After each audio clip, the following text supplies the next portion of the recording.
हिंदी साहित्य one liner questions quick revision with Aarti Sharma.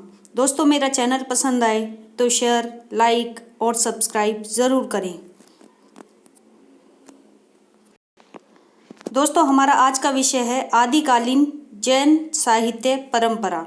तो दोस्तों, हमारा प्रश्न 1 है, आदिकाल में चरित काव्य सर्वाधिक किस साहित्य में रचे गए हैं? तो दोस्तों, जैन साहित्य में। प्रश्न 2, भारत के किस क्षेत्र में जैन साहित्य का प्रचार प्रसार हुआ? तो दोस्तों, इसका उत्तर है पश्चिमी क्षेत्रों में। प्रश्न 3, जैन साहित्य किन शैलियों में मिलता है? तो दोस्तों, आचार, रास, फागु और चरित शैली में। प्रश्न 4, आचार शैली में कवियों ने घटनाओं के स्थान पर किसे प्रधानता दी है? तो दोस्तों, उपदेशात्मकता को, यानी कि आचार शैली में कवियों ने घटनाओं के स्थान पर उपदेशात्मकता को प्रधानता दी है। प्रश्न 5, जोइंदू किस शताब्दी के जैन कवि हैं? तो दोस्तों, 6ठी शताब्दी के। प्रश्न 6, जोइंदू की प्रसिद्ध रचनाएं कौन सी हैं? तो दोस्तों, इसका उत्तर है परमात्म प्रकाश और योगसार। प्रश्न 7, यहाँ दोस्तों पंक्ति है, इस पर हम ध्यान देंगे। तो मैं पंक्ति पढ़ती हूँ। जो जाया जागरणीय कम कलंक डहेवी। फिर से रिपीट करती हूँ। जो जाया जागरणीय कम कलंक डहेवी। यह पंक्ति किसकी है? तो दोस्तों, जोइंदू की। प्रश्न 8, अपभ्रंश में दोहा काव्य का आरंभ जोइंदू की किस रचना से माना जाता है? तो दोस्तों, परमात्म प्रकाश और योगसार से।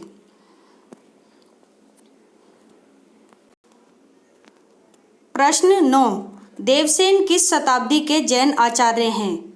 तो दोस्तों, इसका उत्तर है 10वीं शताब्दी। प्रश्न 10, देवसेन ने कब से रचनाएं की? तो दोस्तों, 933 ईस्वी से देवसेन ने रचनाएं की। प्रश्न 11, देवसेन की रचनाएं कौन सी हैं? तो दोस्तों, दब साहब पयास, श्रवाकाचार, लघुने चक्र और दर्शन सार। मैं फिर से रिपीट कर रही हूँ। दब साहब पयास, श्रावाकाचार, लघुने चक्र और दर्शन सार देवसेन की रचनाएं हैं। प्रश्न 12, देवसेन की रचना दब साहब पयास किस भाषा में रचित है? तो दोस्तों, अपभ्रंश भाषा में। प्रश्न 13, देवसेन की हिंदी भाषा में रचित रचनाएं कौन सी हैं? तो दोस्तों, इसका उत्तर है लघुने चक्र और दर्शन सार। देवसेन की हिंदी भाषा में रचित रचनाएं लघुने चक्र और दर्शन सार हैं। प्रश्न 14, देवसेन की कौन सी रचना श्रावक धर्म से संबंधित है? श्रावक धर्म से संबंधित है। तो दोस्तों, श्रावकाचार। प्रश्न 15, श्रावकाचार में कितने दोहों का संकलन है? तो दोस्तों, 250 दोहों का संकलन है। प्रश्न 16, श्रावकाचार किस भाषा में रचित ग्रंथ है? तो दोस्तों, हिंदी भाषा में रचित ग्रंथ है। प्रश्न 17, श्रावकाचार को किस भाषा का पहला ग्रंथ माना जाता है? तो दोस्तों, हिंदी भाषा का पहला ग्रंथ माना जाता है। प्रश्न 18, श्रावकाचार की रचना कब हुई थी? तो दोस्तों, 933 ईस्वी में श्रावकाचार की रचना हुई थी। प्रश्न 19, देवसेन ने अपने किन ग्रंथों की रचना मैं फिर से रिपीट कर रही हूँ दोस्तों। प्रश्न 19, देवसेन ने अपने ग्रंथों की रचना के लिए कौन सी शैली अपनाई है? तो दोस्तों, दोहा छंद शैली अपनाई है। देवसेन ने अपनी ग्रंथों की रचना के लिए दोहा छंद शैली अपनाई है। प्रश्न 20, दोस्तों यहाँ पंक्ति है, ध्यान दीजिए। जो जिन शासन भाष्यऊ सो मई कहियऊ सारू, जो पालई सई भाऊ करी सो सरी पावई पारू। मैं फिर से रिपीट करती हूँ। जो जिन शासन भाष्यऊ सो मई कहियऊ सारू, जो पालई सई भाऊ करी सो सरी पावई पारू। यह पंक्ति किसकी है? तो दोस्तों देवसेन की पंक्ति है। प्रश्न 21, यह पंक्ति भी है, इस पर भी ध्यान दीजिए। काई बहुतई जपई जम अपणु पंडी कुलु, काई मी परहुणम तम करही एहु जू धम्म मूलु। मैं फिर से रिपीट करती हूँ। काई बहुतई जपियई जम अपणु पंडी कुलु, काई मी परहुण तम करही एहु जू धम्म मूलु।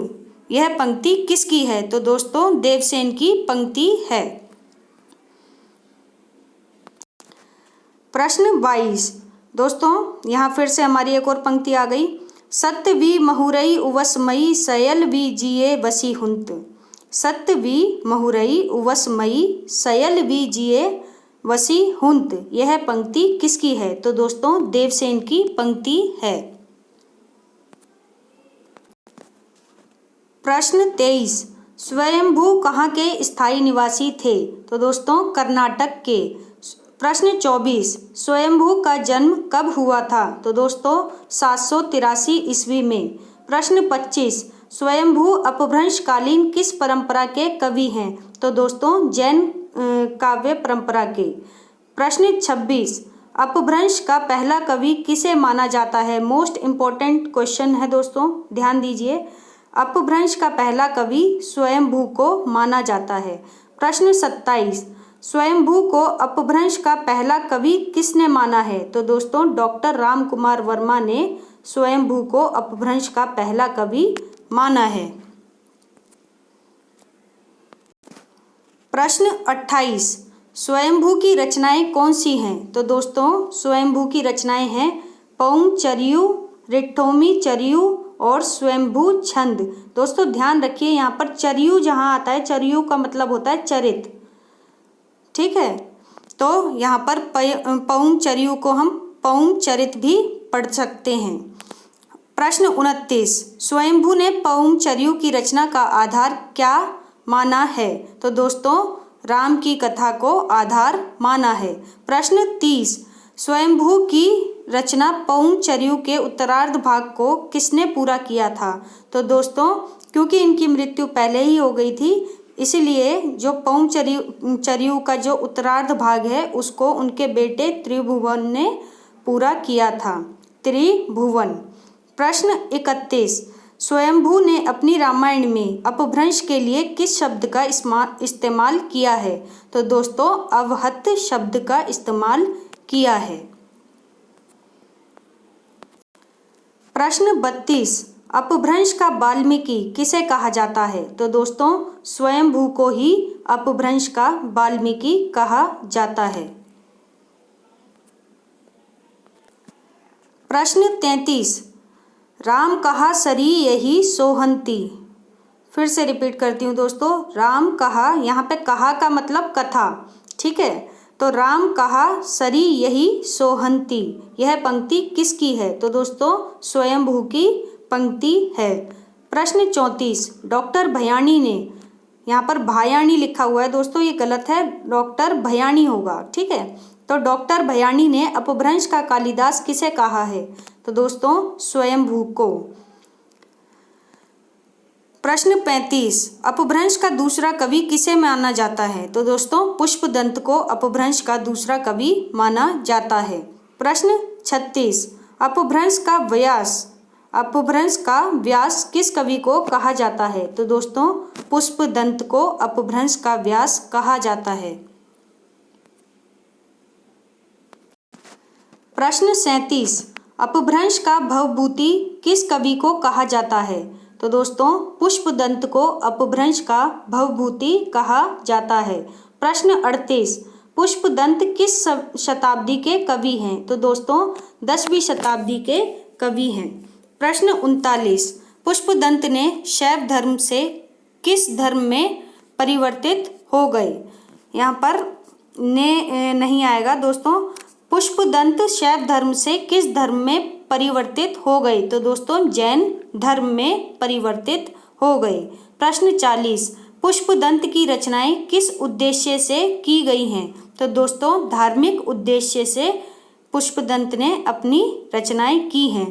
प्रश्न 41, पुष्पदंत की रचनाएं कौन सी हैं? तो दोस्तों महापुराण, नायकुमार चरित, चरियु जिसे नागकुमार चरित भी कहते हैं, और जसहर चरियु और जिसे यशधर चरित भी कहते हैं। तो दोस्तों पुष्पदंत की रचनाएं हैं महापुराण, नायकुमार चरियु और जसहर चरियु। प्रश्न 42, पुष्पदंत की रचना महापुराण को ऐसी किस नाम से जाना जाता है? दोस्तों प्रश्न में मिस्टेक है, फिर से पढ़ देती हूँ। पुष्पदंत की रचना महापुराण को और किस नाम से जाना जाता है? तो दोस्तों तिष्ठी महापुरुष गुणा अलंकार, तिष्ठी महापुरुष गुणा अलंकार। दोस्तों मोस्ट इम्पोर्टेंट क्वेश्चन है, इसको आप याद रखिए। प्रश्न 43, पौराणिक गाथाओं की जानकारी के लिए अपभ्रंश का सबसे बड़ा ग्रंथ कौन सा है? तो दोस्तों महापुराण या तिष्ठी महापुरुष गुणा अलंकार। पौराणिक गाथाओं की जानकारी के लिए अपभ्रंश का सबसे बड़ा ग्रंथ माना जाता है। प्रश्न 44, पुष्पदंत की रचना महापुराण कैसा काव्य है? तो दोस्तों यह एक विशाल काव्य है, विशाल प्रबंध काव्य है। प्रश्न 45, पुष्पदंत की रचना महापुराण में कितनी संधियां हैं? तो दोस्तों 120 संधियां। प्रश्न 46, पुष्पदंत की रचना महापुराण में जैन परंपरा के कितने श्लाघा पुरुषों का चरित्र वर्णन है? तो दोस्तों 63 श्लाघा पुरुषों का चरित्र वर्णन है। प्रश्न 47, पुष्पदंत की रचना महापुराण कितने भागों में है? तो दोस्तों 2 भागों में है। प्रश्न 48, पुष्पदंत की रचना महापुराण के 2 भाग कौन से हैं? तो दोस्तों आदि पुराण और उत्तर पुराण। पुष्पदंत की रचना महापुराण के 2 भाग हैं। प्रश्न 49, आदि पुराण में किसका वर्णन है? तो दोस्तों जैन कवि ऋषभदेव की कथा, जैन कवि ऋषभदेव के तथा उनके पुत्र भरत का वर्णन है। मिस्टेक हो गई है दोस्तों, यहाँ पर मैं फिर से रिपीट कर रही हूँ। आदि पुराण में जैन कवि ऋषभदेव और उनके पुत्र भरत का वर्णन है। प्रश्न 50, उत्तर पुराण में किसका वर्णन है? तो दोस्तों उत्तर पुराण में शेष जैन तीर्थंकरों व महापुरुषों का चरित्र वर्णन है। शेष जैन तीर्थंकरों व अन्य महापुरुषों का चरित्र वर्णन उत्तर पुराण में किया गया है। तो दोस्तों प्रश्न 51 है, उत्तर पुराण में किसकी कथा शामिल है? दोस्तों राम कथा व कृष्ण कथा शामिल है। प्रश्न 52, पुष्पदंत की रचनाएं किसके निकट हैं? तो दोस्तों प्रकृति सौंदर्य के निकट हैं। प्रश्न 53, जिही दिसी दिसी तिम्मी रई मिली आई, तिहे दिसी दिसी जा रई मिली आई। फिर से रिपीट करती हूँ, जिहे दिसी दिसी तिम्मी रई मिली आई, तिहे दिसी दिसी जा रई मिली आई। यह पंक्ति किसकी है? तो दोस्तों पुष्पदंत की पंक्ति है। प्रश्न 54, अपभ्रंश के तीसरे कवि कौन से हैं? तो दोस्तों धनपाल अपभ्रंश के तीसरे कवि हैं। प्रश्न 55, धनपाल किस शताब्दी के कवि हैं? तो दोस्तों 10वीं शताब्दी के कवि हैं। प्रश्न 56, धनपाल की रचना कौन सी है? तो दोस्तों भविष्यत कहा या भविष्यत कथा धनपाल की रचना है। दोस्तों ध्यान रखिए, यहाँ पर कहा का अर्थ है कथा, सही है? तो आप ध्यान रखिए, नाम में कंफ्यूज बिल्कुल मत होना, ये दोनों एक ही चीज हैं, भविष्यत कहा या भविष्यत कथा। प्रश्न 57, भविष्यत कहा कैसा काव्य है? तो दोस्तों रोमांटिक काव्य है। प्रश्न 58, अपभ्रंश का प्रथम प्रबंध काव्य कौन सा है? तो दोस्तों भविष्यत कहा अपभ्रंश का प्रथम प्रबंध काव्य है। प्रश्न 59, भविष्यत कहा कैसा धार्मिक ग्रंथ है? तो दोस्तों पहला धार्मिक ग्रंथ भविष्यत कहा माना गया है। प्रश्न 60 जैन चरित काव्य की नई कड़ी के रूप में कौन सी रचना मानी जाती है? तो दोस्तों धनपाल की भविष्यत कहा। प्रश्न 61 भविष्यत कहा का संपादन किसने किया? तो दोस्तों डॉक्टर याकोबी ने भविष्यत कहा का संपादन किया। प्रश्न 62 भविष्यत कहा में धनपाल ने क्या दिखाने का प्रयास किया है? तो दोस्तों बहु विवाह के दुष्परिणाम तथा साध्वी एवं कुल स्त्री का अंतर दिखाने का प्रयास किया है। प्रश्न 63 रामसिंह का जन्म किस शताब्दी में हुआ? तो दोस्तों 11वीं शताब्दी में। प्रश्न 64 रामसिंह की रचना कौन सी है? तो दोस्तों पाहुण दोहा रामसिंह की रचना है। प्रश्न 65 पाहुण दोहा कैसी रचना है? तो दोस्तों यह एक रहस्यात्मक रचना है। प्रश्न 66 पाहुण दोहा में किसकी महत्ता का वर्णन है? तो दोस्तों आत्मानुभूति एवं सदाचार का वर्णन है। प्रश्न 67 पाहुण दोहा में किसका त्याग किया गया है? तो दोस्तों आत्म सुख और सांसारिक सुखों का त्याग किया गया है पाहुण दोहा में। प्रश्न 68 अब्दुल रहमान या अध्ययमान अब्दुल रहमान को ही अध्ययमान भी कहते हैं। तो दोस्तों अब्दुल रहमान या अध्ययमान का जन्म किस शताब्दी में हुआ? तो दोस्तों 12वीं शताब्दी में। प्रश्न 69 अब्दुल रहमान या अध्ययमान की रचना का क्या नाम है? तो दोस्तों संदेश रासक। दोस्तों यहाँ पर अब्दुल नहीं है, अब्दुल होगा, ठीक है। तो अब्दुल रहमान की रचना का नाम है संदेश रासक। प्रश्न 70 संदेश रासक कैसा काव्य है? दोस्तों यह एक खंड काव्य है। प्रश्न 71 संदेश रासक में किसका वर्णन है? दोस्तों विरहिणी की मार्मिक विरह व्यथा तथा नक्षिक का वर्णन है। प्रश्न 72 श्रृंगार रस की नई काव्यधारा के प्रचलन की शुरुआत किस रचना से हुई? दोस्तों संदेश रासक से। इसीलिए कह सकते हैं कि यह एक श्रृंगार काव्य भी है। प्रश्न 73 श्रृंगार रस की यह नई काव्यधारा कब से कब तक चली? तो दोस्तों आदिकाल से लेकर भक्ति काल तक श्रृंगार रस की यह नई काव्यधारा चली। प्रश्न 74 शालिभद्र सूरी किस शताब्दी के कवि हैं? तो दोस्तों 12वीं शताब्दी के कवि हैं। प्रश्न 75 शालिभद्र सूरी की रचना कौन सी है? दोस्तों भरतेश्वर बाहुबली रास शालिभद्र सूरी की रचना है। भरतेश्वर बाहुबली रास। प्रश्न 76 शालिभद्र सूरी ने भरतेश्वर बाहुबली रास की रचना कब की? तो दोस्तों 1184 ईस्वी में। प्रश्न 77 भरतेश्वर बाहुबली रास किस परंपरा का पहला ग्रंथ है? तो दोस्तों रास परंपरा का पहला ग्रंथ माना गया है। कौन सा? भरतेश्वर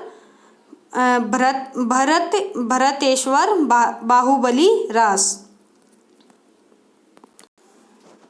प्रश्न 78 भरतेश्वर बाहुबली रास का संपादन किसने किया? तो दोस्तों मुनीन जिन विजय ने। बहुत ही इम्पोर्टेंट रचना है, ठीक है। अक्सर कन्फ्यूजन होती है धनपाल की भविष्यत कहा में और भरतेश्वर बाहुबली रास में, तो आपको ध्यान रखना है भविष्यत कहा धनपाल की रचना है और भरतेश्वर बाहुबली रास शालिभद्र सूरी की रचना है। प्रश्न 79 भरतेश्वर बाहुबली रास में किसका वर्णन है? तो दोस्तों जैन आचार्य ऋषभदेव के पुत्र भरत और उनके भाई बाहुबली के जीवन संघर्षों का वर्णन है। प्रश्न 80 भरतेश्वर बाहुबली रास कैसा काव्य है? तो दोस्तों यह एक खंड काव्य है। प्रश्न 81 भरतेश्वर बाहुबली रास में कितने छंद हैं? तो दोस्तों 205 छंद हैं।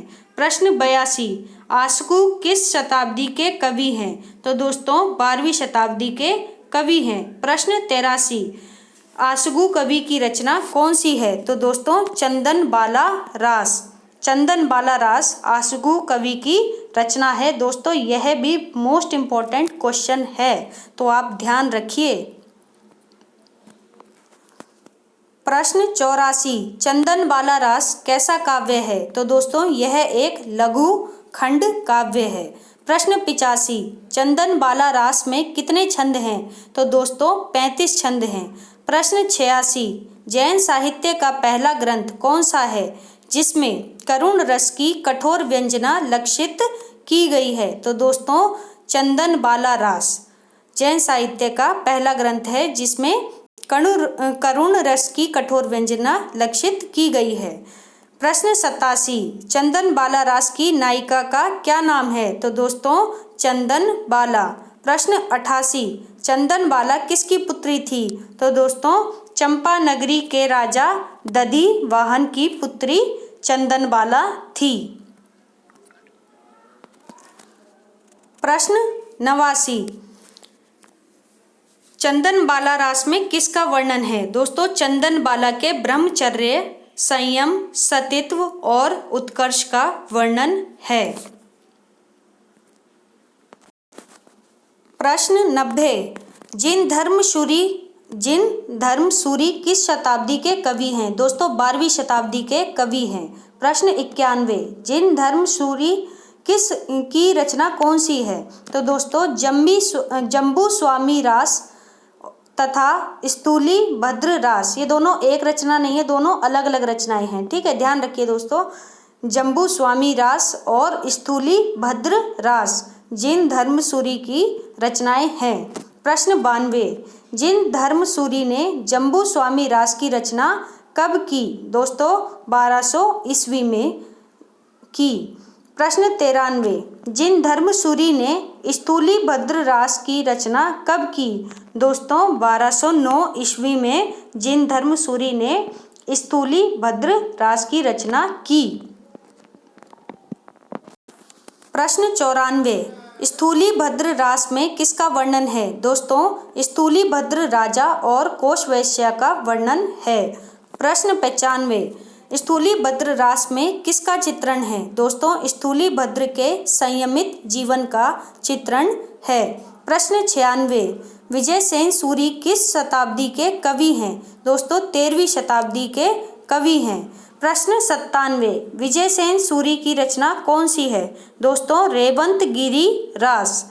रेवंतगिरी रास विजय सेन सूरी की रचना है। प्रश्न 98, विजय सेन सूरी ने रेवंतगिरी रास की रचना कब की? तो दोस्तों 1231 ईस्वी में विजय सेन सूरी ने रेवंतगिरी रास की रचना की। प्रश्न 99, रेवंतगिरी रास में किसका वर्णन है? दोस्तों जैन तीर्थंकर नेमिनाथ की प्रतिमा और रेवंतगिरी तीर्थ का वर्णन है। प्रश्न 100, रेवंतगिरी रास में किसका चित्रण है? तो दोस्तों रास वस्तु कला सौंदर्य, प्रकृति सौंदर्य और श्रृंगार रस का वर्णन है। प्रश्न 101, रेवंतगिरी रास कैसा ग्रंथ है? तो दोस्तों ऐतिहासिक गीत प्रदान रास ग्रंथ है। प्रश्न 102, रेवंतगिरी रास कितने कड़वकों में विभक्त है? तो दोस्तों यह 4 कड़वकों में विभक्त है। प्रश्न 103, सुमति गणी किस शताब्दी के कवि हैं? तो दोस्तों 12वीं से 13वीं शताब्दी के बीच इनका समयकाल माना गया है। तो सुमति गणी 12वीं से 13वीं शताब्दी के कवि हैं।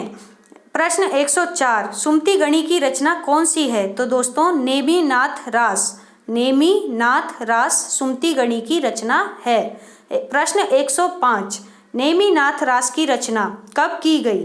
दोस्तों 1213 ईस्वी में। प्रश्न 106, नेमिनाथ रास कैसी रचना है? तो दोस्तों खंड काव्य, यह एक खंड काव्य है। प्रश्न 107, नेमिनाथ रास में कितने छंद हैं? तो दोस्तों 58 छंद हैं। नेमिनाथ रास में कुल छंद 58 हैं। तो दोस्तों प्रश्न 108, नेमिनाथ रास किस भाषा में रचित है? तो दोस्तों राजस्थानी हिंदी भाषा में रचित रचना है। नेमिनाथ रास। प्रश्न 109, नेमिनाथ रास में किसका वर्णन है? तो दोस्तों जैन आचार्य नेमिनाथ के चरित्र का और कृष्ण का वर्णन है। प्रश्न 110, सोमप्रभ सूरी किस शताब्दी के कवि हैं? तो दोस्तों इनका समय काल सही से मैच नहीं हो पा रहा था, मुझे काफ़ी समस्या हो रही थी, लेकिन आप 13वीं शताब्दी समझ लीजिए, ठीक है, क्योंकि इनकी रचना 1241 में है, तो 12वीं से 13वीं शताब्दी के बीच इनका समय रहा होगा, ठीक है, तो गलत ना हो इस वजह से मैंने लिखा नहीं। तो प्रश्न 111, सोमप्रभ सूरी की रचना कौन सी है? तो दोस्तों कुमारपाल प्रतिबोध सोमप्रभ सूरी की रचना है। प्रश्न 112, कुमारपाल प्रतिबोध की रचना कब की गई? तो दोस्तों 1241 ईस्वी में कुमारपाल प्रतिबोध की रचना की गई। प्रश्न 113, कुमारपाल प्रतिबोध में किसका वर्णन है? तो दोस्तों कुमारपाल प्रतिबोध में भी थोड़ी सी समस्या हो रही थी, समझ में नहीं आ रहा था कि कौन से राजा को लें, तो इसको भी आप स्किप कर दीजिए, इसको आप खुद ही सर्च कर लें और ढूंढकर अगर आपको आंसर पता चले तो मुझे भी बताएं।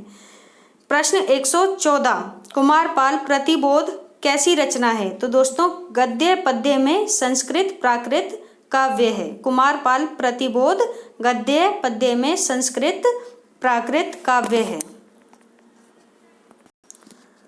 प्रश्न 115, फागु साहित्य की शुरुआत किसके काव्य से मानी जाती है, या फिर फागु साहित्य की शुरुआत किसने की? तो दोस्तों सोमप्रभ सूरी ने फागु साहित्य की शुरुआत की, या फिर यूँ कहें कि सोमप्रभ सूरी की रचना से ही फागु साहित्य की शुरुआत मानी जाती है। प्रश्न 116, जैन आचार्य मेरुतुंग किस शताब्दी के कवि हैं? तो दोस्तों 13वीं से 14वीं शताब्दी के कवि हैं। एक प्रश्न 117, जैन आचार्य मेरुतुंग की रचना कौन सी है? तो दोस्तों प्रबंध चिंतामणि जैन आचार्य मेरुतुंग की रचना है।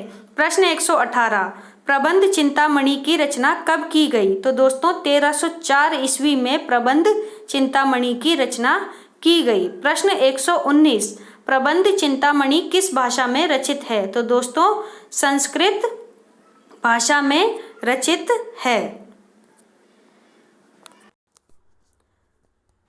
प्रश्न 119, प्रबंध फिर से रिपीट हो गया, अब हम इसको स्किप करेंगे, नेक्स्ट क्वेश्चन पे आते हैं। प्रश्न 120, प्रबंध चिंतामणि में किसका वर्णन है? तो दोस्तों भोज कथाओं का वर्णन है प्रबंध चिंतामणि में। प्रश्न 121, प्रबंध चिंतामणि कैसा ग्रंथ है? तो दोस्तों यह एक ऐतिहासिक ग्रंथ है। प्रश्न